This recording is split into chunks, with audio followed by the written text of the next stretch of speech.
पहचान पर भरोसा नहीं, वो जनता का नेतृत्व कैसे करेगा। तेजस्वी यादव के नाम 7 घोटाले थे, अब 8वां घोटाला इसका नाम जुड़ा मतदाता पहचान पत्र घोटाला। नमस्कार। जब पूरी सरकार ही सवाल करने लगे तो आप जेल से बाहर हैं, यही बहुत बड़ी बात है। जिस तरीके से 2 वोटर आईडी कार्ड को लेकर आज जदयू, बीजेपी, लोजपा रामविलास पासवान ने बीजेपी पार्टी दफ्तर में प्रेस कॉन्फ्रेंस करके तेजस्वी पर कार्रवाई करने की मांग कर रहे थे, उसी समय लग गया था कि कुछ न कुछ होगा। वैसे फिलहाल अभी नोटिस जारी किया गया है तेजस्वी को, और तेजस्वी से जो वोटर आईडी कार्ड उन्होंने दिखाया था, उस वोटर आईडी कार्ड को लेकर उपस्थित होने को कहा गया है। ये पत्र अभी एसडीओ ने जारी किया, जो विधानसभा चुनाव में आरोप होते हैं। लेकिन बड़ा सवाल है कि बिहार में वोटर आईडी कार्ड को लेकर कोई एक व्यक्ति तेजस्वी नहीं होगा शायद जिसके पास एक ही वोटर आईडी कार्ड हो। बहुत सारे लोग हो सकते हैं, बहुत सारे ऐसे लोग हो सकते हैं जिनका एक नहीं, 2 जगह नहीं, 3 जगह, 4 जगह भी नाम होगा, और उन चारों जगहों पर अलग अलग वोटर आईडी कार्ड होगा। बात चली है तो हम कुछ वानगी दिखाना चाहते हैं। कार्रवाई होनी चाहिए तेजस्वी पर, जरूर होनी चाहिए अगर उन पर कार्रवाई सुनिश्चित है तो। लेकिन हम उसी प्रेस कॉन्फ्रेंस, जो पार्टी जिन्होंने प्रेस कॉन्फ्रेंस किया है, उन्हीं पार्टी से जुड़े हुए लोग, कुछ लोगों का सोशल मीडिया पिछले 48 घंटे से हम फॉलो कर रहे हैं। ये अनिल सिन्हा जी हैं, विद्यार्थी परिषद संघ के बड़े पदाधिकारी रहे हुए हैं, बिहार विश्वविद्यालय के छात्र एसोसिएशन के पहले वाइस प्रेसिडेंट रहे हैं, फिर प्रेसिडेंट भी रहे हैं। बीजेपी का खांटी बीजेपी है। इनके फेसबुक प्रोफाइल पर जरा गौर करिए, ये खुद क्या लिख रहे हैं, और जो ये लिख रहे हैं उनसे इस पूरे प्रकरण का सच सामने आ रहा है। क्या ऐसे ऐसे लोग जिन्होंने सोशल मीडिया पर इस तरीके की कमेंट किया है, क्या उन पर एफआईआर दर्ज होगा? क्या इलेक्शन कमीशन उनसे पूछताछ करेगी? उन्होंने प्रूफ के साथ बताया कि किस तरीके के लोग, जो जिनकी मौत हो चुकी है, मृत्यु हुए कई बरस बीत चुका है, घर तक बीत चुका है, उसका नाम भी मतदाता सूची में है, जो पुनरीक्षण के बावजूद में। और उनके उसी कमेंट में बीजेपी के 2 बड़े जिला स्तर के कार्यकर्ताओं का भी प्रतिक्रिया है। जरा उस प्रतिक्रिया पर गौर करिए। अभी भी कह रहे हैं कि हमारा 2 जगह जो है मुजफ्फरपुर टाउन और सकरा में भी हमारा वोटर आईडी कार्ड नाम है, उसमें लिखा हुआ है। उसी तरीके से इनका भी देख लीजिए। एक और है बीजेपी के नेता, उनका भी 2 जगह है, और खुलकर लिख रहे हैं सोशल मीडिया, जहां से बीजेपी का उम्मीदवार खड़ा होगा वहां हम वोट गिराने जाएंगे। अब आपको क्या चाहिए?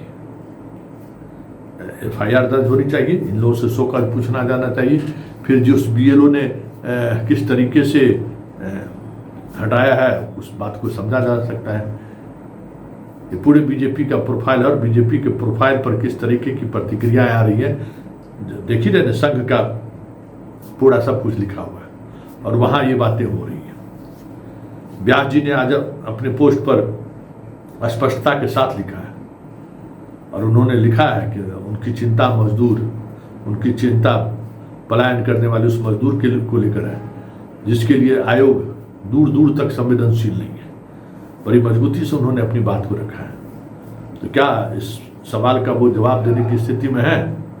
अगर ठीक है, तेजस्वी को 2 ईपी कार्ड है तो उन पर कार्रवाई होनी चाहिए, लेकिन जो लोग मृत पाए गए हैं, जो लोग मरे हुए हैं, उनका नाम अभी भी मतदाता सूची में है, जो सार्वजनिक तौर पर लोग बोल रहे हैं। सार्वजनिक तौर पर लोग बता रहे हैं कि अभी भी मेरा 2 जगह तो मतदाता सूची में नाम है। कहीं हमने दूसरे जगह से तो वोट किया नहीं। बीजेपी के सोशल साइट से जुड़े हुए जो लोग हैं उनकी बात हम लोग रख रहे हैं। तो ये पूरा जो अभियान चला है चुनाव आयोग का, वो इन सोशल पेजों के सहारे, इन सोशल पेज पर जो कमेंट आया है उसके सहारे चीज़ों को समझा जा सकता है। कि ये देखिए, कांग्रेस के नेता हैं, इन्होंने खुलकर लिखा है कि भाई हमारे चचा जी मर गए हैं, हमारे परिवार में 4 आदमी मरे हुए हैं, उनके बारे में हमने जानकारी भी दी, लेकिन उनका नाम नहीं कटा, बाकी लोगों का नाम कट गया।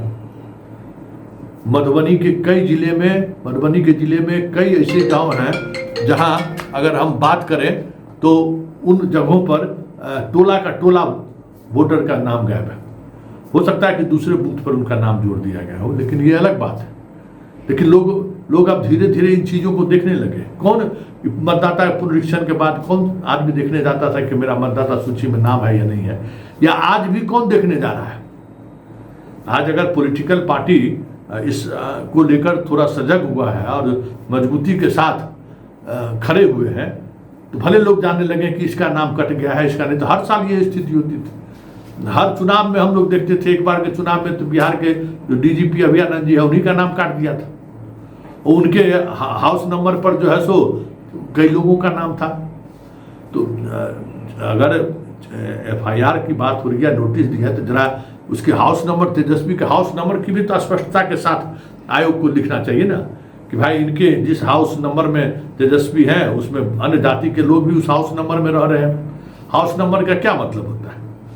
ये भी तो स्पष्टता के साथ आयोग को रखना चाहिए। जो पत्र जारी किए हैं तो हाउस नंबर जो तेजस्वी के आसपास कोई नहीं, पिता माता कोई लोग नहीं है वोटर। अमूमन हम लोग जो वोटर होते हैं, जहाँ पति पत्नी माँ पिताजी सब लोग एक साथ एक ही नंबर के साथ होते हैं, लेकिन तेजस्वी का जो जारी हुआ है उसमें ऐसी स्थिति तो नहीं है।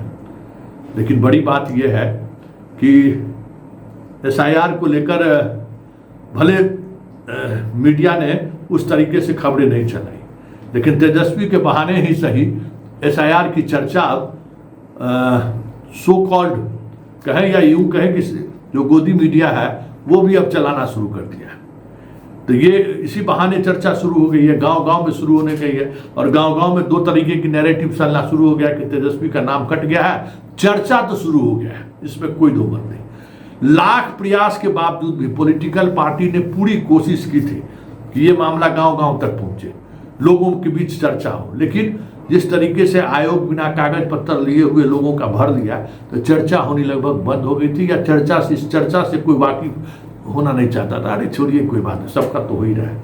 लेकिन तेजस्वी ने ये सवाल खड़ा करके गांव-गांव में तो चर्चा शुरू हो गई है, और जो खास तरीके की नैरेटिव गढ़ने की कोशिश हो रही थी, उस नैरेटिव को तो तेजस्वी ने हवा निकाल दिया है। अब जब तेजस्वी, गांव से लोग हमको फोन कर रहा है कि तेजस्वी के जब नाम वोटर लिस्ट में नहीं है तो हमरो आकर नहीं होते, तब तनि बउआ चेक करियो, तो हमारा खेत में काम उम करने वाला आदमी फोन करके यही कहता है, तनि मालिक चेक करियो तो हमार नाम है कि नहीं। अर्थ खुद बताए कि भाई अब सब लोग मोबाइल पर कहता है चेक करने के लिए, सब लोग वही चेक कर रहा है। और ब्याज जी तो लिखे है ना कि आपने जो मोबाइल पर चेक करने का जो सिस्टम रखा है वो फेल है, अभी भी उस पर काम नहीं कर रहा है। तो बहुत तरीके का सवाल खड़ा हुआ है इस प्रेस कॉन्फ्रेंस के बाद। लेकिन इतना तय है कि तेजस्वी के वोटर आईडी कार्ड को लेकर जो सवाल खड़े हुए हैं, और जिस तरीके से एनडीए और सरकार और खास करके चुनाव आयोग सफाई पर सफाई दे रहा है, इतना तो तय है कि जो बातें पॉलिटिकल पार्टी ने बयान के सहारे, ट्विटर के सहारे, सड़क पर उतर कर लोगों तक नहीं पहुंचा पाया, वो तेजस्वी का ये बयान हर एक व्यक्ति तक तो जरूर पहुंच गया है कि तेजस्वी का नाम कट गया है।